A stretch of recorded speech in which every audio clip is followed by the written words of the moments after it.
자, 오늘은 여러분들께 이 즐거운 오프닝 영상을 보여드리는 것보다는 좀 분위기 자체가 요즘 상황인지라 좀 진지하게 좀 시작해 보도록 하겠습니다. 자, 요즘 호가가 또 올라갔죠. 많은 단지들이 호가가 바뀌었습니다.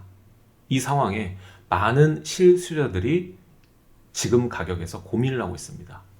따라 사는 게 맞을지 아닐지, 그리고 혹자는 부동산이 더 오른다, 아직 멀었다, 이런 얘기를 하고 있고, 또 혹자는 떨어진다, 이제 얼마 안 남았다, 미쳤다, 뭐 이런 얘기를 하고 있죠. 그래서 오늘은 여러분들에게 이 애매한 시기에 현명한 판단을 내릴 수 있는 조언을 좀 드리고자 합니다.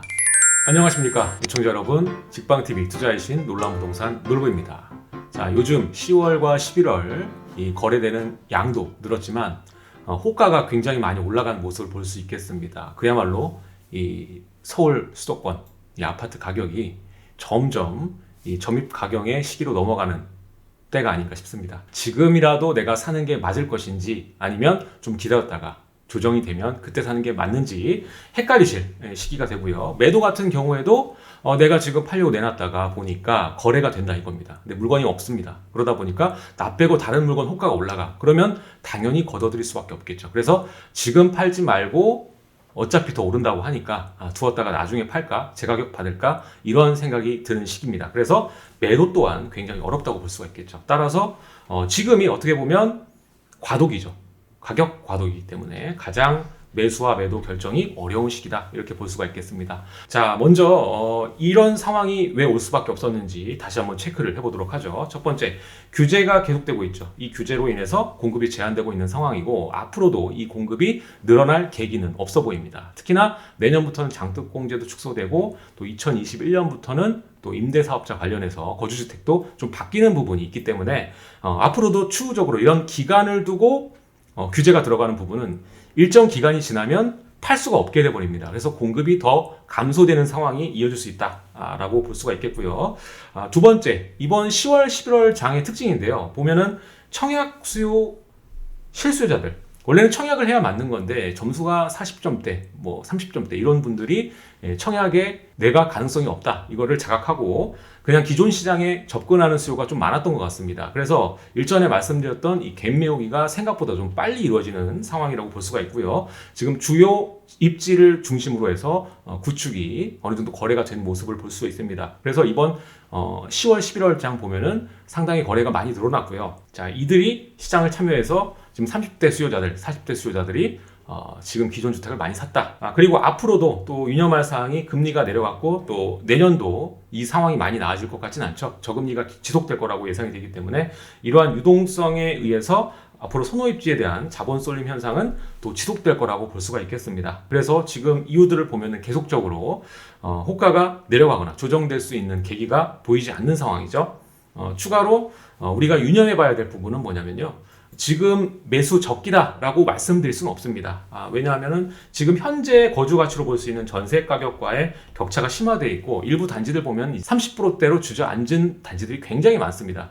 그렇기 때문에 이러한 단지의 실제 전세 금액은 5억인데 매매가는 뭐 16억, 17억 이래 버리니까 실거주와 투자를 좀 분리해서 생각을 하셔라, 이렇게 말씀을 드리고 싶습니다. 굉장히 지금 복잡하시고 심정적으로 되게 조바심이 나고 답답하실 겁니다. 근데 이럴 때일수록 좀 실거주와 투자를 분리해서 마음 편하게 빠른 결정을 하시고, 그 결정에 따라서 그 뒤에는 좀 장기적으로 보시는 게 좋다. 자, 그러면 이제부터는 이 매수하시려는 분과 매도하시려는 분에게 조언을 좀 드리고자 합니다. 첫 번째, 이 매수하시려는 분들께 조언을 드리겠습니다. 일단은 지금 현재 상황이 가격 변동이 앞으로 있을 수 있다는 것을 염두에 두시고, 여기에 대한 리스크를 감안하시고 매수에 나서시는 게 좋다. 그리고 두 번째는 아까도 말씀드렸지만 이 전세가율이라는 것이 굉장히 중요합니다. 현재 가치와 이어져 있는 부분이고, 이 전세가를 무시하고 계속적으로 매매가가 올라갈 수는 없는 부분이거든요.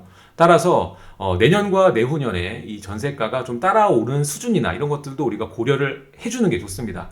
자, 그리고 두 번째입니다. 두 번째도 마찬가지로 좀 리스크를 상쇄시킬 수 있는 부분인데요. 여러분들이 매수하려고 하는 해당 단지의 입지가 굉장히 중요하다는 말씀을 드리는 겁니다. 세 번째 같은 경우에는 단기적으로 여러분들이 뭐 집 실거주 목적으로 사셔서 1, 2년 살다가 파실 그런 거 아니잖아요. 그러니까 좀 10년 정도 좀 장기적으로 보시는 게 좋다. 이런 말씀을 좀 드리고 싶습니다. 그리고 또 하나 앞으로 다가올 수 있는 변수를 좀 감안하셔야 됩니다. 지금 현재 공급이 좀 적은 이유가 그중 하나가 규제죠. 규제로 인해서 공급이 적기 때문에 그런 현상이 벌어지고 있는 건데 앞으로 이 변수가 또 바뀌게 될 수도 있는 겁니다. 예를 들어서 이 규제가 완화된다는가, 뭐 일시적, 한시적 양도세 완화를 한다거나, 그리고 또 신도시 공급이 예상대로 빨리 진행이 된다거나, 뭐 이러한 요인들로 인해서 지금의 가장 문제점인 공급이 어느 정도 해결이 됐을 때는 또 시장은 조정의 길을 걷게 될 수밖에 없거든요. 서울 같은 경우는 가격이 많이 올랐죠. 이번 10월, 11월 달에도 많이 올랐습니다. 6월 달만 하더라도 뭐 12억대, 13억대에 있는 이 아파트들이 지금 뭐 잠실 쪽이 올라가다 보니까 강남에 있는 오래된 안전진단 통과한 단지들이 굉장히 많은 상승폭을 보였단 말이에요. 제가 이전에도 뭐 말씀을 드렸지만 이 안전진단 통과를 했냐 안 했냐에 따라서 또 선호도가 달라지고 통과한 단지들은 좀 가격이 크게 올라갈 수 있다 이렇게 말씀을 드렸는데 지금 보면은 뭐 4, 5억은 기본적으로 오른 것 같습니다. 그렇기 때문에 좀 이 투자 목적으로 들어가기에는 좀 많이 올라가지 않았나. 서울은 투자보다는 실거주 목적에 맞춰서 좀 매수하시는 것이 좋다. 장기로 좀 보시는 것이 좋다. 이렇게 말씀을 드리겠습니다. 자, 그리고 투자자분들 중에서 다주택자분들에게 좀 드리고 싶은 말씀인데 지금 이 세부담이 계속적으로 증가하고 있죠. 지금은 아무것도 아닙니다. 앞으로 계속적으로 공시가율 현실화에 따라서 더 높은 배율로 올라가기 때문에 시간이 지날수록 이 종부세에 대한 부담이 커질 수밖에 없는 것이죠. 이 다주택자 투자자분들에게는 주택을 더 사 모으시지 마시고 지금 현재 노선을 유지하시거나 아니면은 오름폭이 적을 수 있는 그런 부동산들은 좀 처분해서 세부담 버텨나가는 것을 좀 추천드리도록 하겠습니다. 많은 전문가분들이 방송에서 얘기를 하는 게 뭐 상승장 앞으로 더 길어질 것이다 이런 얘기를 많이 하잖아요. 근데 실제로 이제 2019년장 보면은 간 놈만 많이 갔고 안 간 놈은 안 갔거든. 근데 내년 시장에는 사실 간 놈을 더 쳐다보기보다는 좀 실제 그 적용될 수 있는 뭐랄까 현실적으로 봤을 때는 지금은 사실 이번 10월 11월장도 마찬가지지만 간 놈들을 추격할 수 있는 그러한 단지들. 그러니까 예를 들어서 마포에 있는 20평대 아파트가 이 정도 가격 갔어? 그럼 난 40평인데 왜 쟤보다 싸? 얼추 비슷하게 가야 될 거 아니야 이렇게 되는 거고 실제 수요자들도 그렇게 찾는단 말이에요. 찾을 때 이 가격대로 찾다 보니까 이 정도 가격대로 살 수 있는 게 난 20평대밖에 못 가는데 얘는 역세권인데 단지 오래됐다는 것 뿐인데 훨씬 싸 40평인데 그러면은 이 선택을 할 수 있다는 거지. 이런 시기야 지금이. 두 번째로는 이 매도하시려는 분들께 좀 조언을 드리겠습니다. 욕심을 버리시고 이익 상태일 때 매도를 하시는 것이 좋습니다. 언제나 입절은 옳다. 따라서 우량한 물건은 좀 남기시고 비우량한 물건은 세부담 증가시키고 발빠른 대응을 하기가 굉장히 어렵습니다. 지금 우량한 물건이 아니라고 생각되는 물건은 처분하시는 것이 맞다 이렇게 말씀을 드리겠습니다. 그리고 또 세 번째가 시즌이 중요한데요. 지금 10월, 11월 생각보다 덜 춥죠. 이런 때 거래가 좀 많이 이루어졌습니다. 근데 앞으로 좀 추운 겨울이 오죠. 시즌적인 이유도 있죠. 겨울이 오게 되면 거래가 항상 많지 않기 때문에 이런 부분 염두를 해두시고 1월, 2월 어느 정도 일시적으로 이 매수자 우위 시장이 올 수 있기 때문에 이때 또 급하게 매도하지 마시고 급하지 않게 여러분이 매도 계획을 잡는 것이 좋다 이렇게 말씀을 드리겠습니다. 매도하려면은 전략을 잘 세우셔야 되는데 상위 주택을 갈아타기를 하시거나 아니면은 비규제 지역 요즘에 핫한 지역들 많죠. 뭐 인천, 경기 지역에 핫한 지역도 많고 부산 같은 경우에도 이번에 해제가 되면서 인기가 많은 상황인데 이렇게 비규제 지역을 활용한 뭐 틈새 전략 그리고 주택이 아닌 뭐 상가나 아니면 이러한 수익형 물건에 여러분들이 또 관심을 두시면 이 수익형 물건은 가격이 그렇게 올랐다고 보기 어렵거든요. 지금 아파트만 굉장한 강세를 보이고 있기 때문에 이렇게 좀 수익을 볼 수 있는 물건에도 여러분들이 관심을 두시면은 반드시 이 투자의 성과를 낼 수 있는 시기가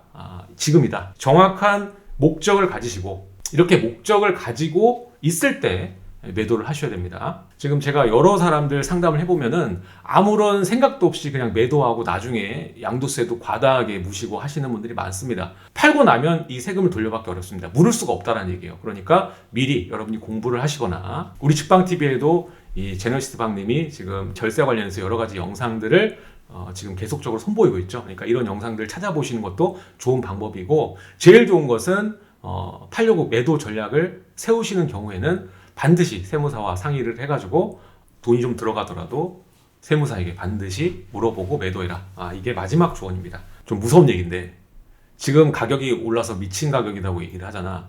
근데 우리가 액수로 봤을 때는 정말 미친 가격이 맞는데, 비율로 따지자면은 그 미친 가격이 아닐 수도 있거든요. 왜냐하면 예전 사례와 비교를 했을 때 지금 상승 사이클이 그 퍼센테이지로 봤을 때 다른 장보다는 덜 갔거든.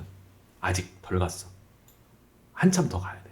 그러니까 그렇게 따지면 사실 과거를 얘기하는 건 별로 그렇게 내가 좋아하진 않는데, 그렇게 똑같이 만약 비슷하게 패턴이 간다. 그러면 지금 미친 가격을 생각하는 이거보다 훨씬 더 가야 되는 거야. 그렇게 되면은 또 이렇게 얘기하면은 매수자들이 사도 되나 이렇게 생각할까봐 또 겁나는데, 어쨌든 간에 지금 여러 가지를 다 고려해야 되는 애매한 시기니까. 자, 마지막으로 여러분들께 꼭 드리고 싶은 말씀은 기본 원칙을 좀 지키셨으면 좋겠습니다. 지금 조바심을 느끼고 남들 사는 대로 따라 사고 이런 시기가 전혀 아닙니다. 그렇기 때문에 언제든 위기가 올 수 있다라고 생각을 하시고, 최대한 흔들리지 않는 판단, 결심이 필요한 때입니다. 자, 그래서 제가 누누이 강조드리지만 지금 투자자분들에게 말씀드리고 싶은 거는 비규제 지역, 비주택, 틈새 시장을 노려라, 이 얘기를 드리고 싶습니다.